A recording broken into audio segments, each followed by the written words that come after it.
Markets snapped their two-day winning streak and ended lower as the Russia-Ukraine conflict failed to de-escalate despite several rounds of talks between the two nations. Benchmarks, which opened higher, quickly erased gains to trade flat. Sensex ended 571 points lower, shutting shop at 57,292. Nifty giving up 17,150 after shedding 169 points. Broader markets too finished the day on a mixed note. Surging crude oil prices led to the sell-off in domestic markets, rise in bulk diesel prices and inflationary pressure also bending the domestic market. Selling intensifying in the second half of the session in particular, bogged down by financials, auto and FMCG players. Britannia, Grasim, Tata Consumer, Shree Cement, SBI Life, some of the top laggards in trade today. Energy-linked stocks including Coal India, Hindalco, UPL, ONGC among some of the top gainers. Brent hit $110 mark once again as European Union nations considered joining the United States in a Russian oil embargo. With a staggering 40% increase in international oil rates, the bulk users of diesel will have to pay 25% more. Yes, diesel price for bulk buyers has been increased 25 rupees per litre. Bulk consumption accounts for 8 to 10% of total sales of oil companies. The rise in prices has prompted bulk users to refuel at petrol pumps rather than book tankers directly from oil companies, which in turn has led to petrol pumps shutting down. Bulk users like state bus fleets and malls and airports are bearing the brunt of the hike.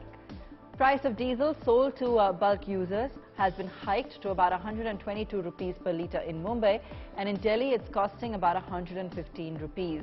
On the other hand, with retail price of diesel remaining the same, the hike will not have any impact on the common man.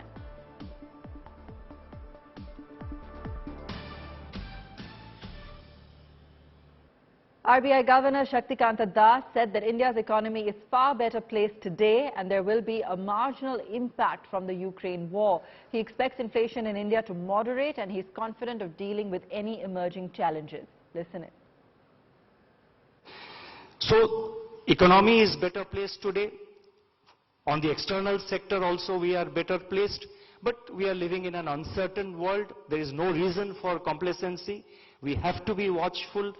And we are monitoring this very closely.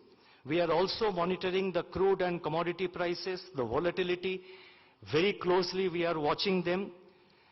Worries have been expressed in certain quarters and in several quarters about, the inflation going up in India. As I pointed out earlier, similar situations prevailed in 2020.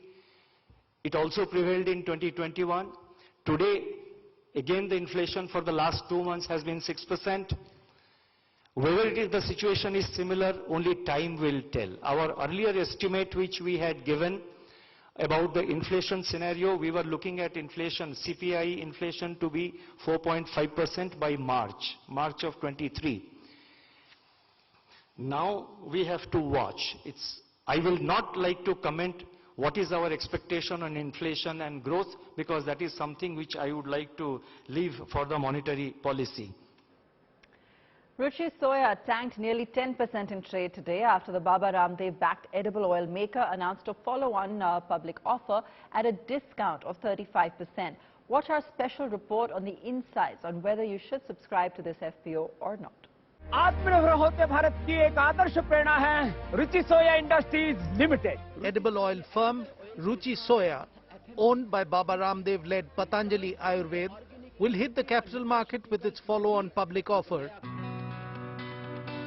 on 24th of March to raise up to 4,300 crore rupees. Shares of Ruchi Soya fell in Monday's session after the company fixed the floor price of FPO at a discount of 35%. The proceeds from the public issue will be used for repaying certain outstanding loans, meeting incremental working capital requirements and other general corporate purposes. So now the question is, should you subscribe to this FPO? Well, unlike an IPO where the share price is based on the company's performance, the price of an FPO is market dependent, as the share is already trading in the market. But if we talk about the company's performance, Ruchi Soya's shares have seen a massive bull run lately. In the past 3 years, the stock has given 11,470% returns. In 1 year, the stock is up 37%. रुचि सोया और पतंजलि को agriculture और food की world की सबसे बड़ी हम company बना सके, ग्लोबल कंपनी बना सकें, जिसको हम यदि आम लोक भाषा में कहें तो Indian global brand, Indian MNC के तौर पर हम रुचि सोया और पतंजलि को लेकर के आगे बढ़ेंगे। Patanjali promoters currently own 99% of Ruchi Soya. As per SEBI norms, they need to dilute a minimum 9% stake in this fundraising round.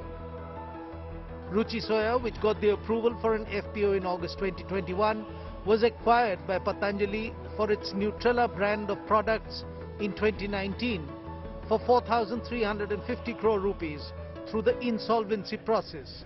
Patanjali Group's acquisition enabled Ruchi Soya to benefit from the Ayurveda firm's pan-India distribution network, know-how in FMCG and group synergies. Bureau Report, Business Today TV.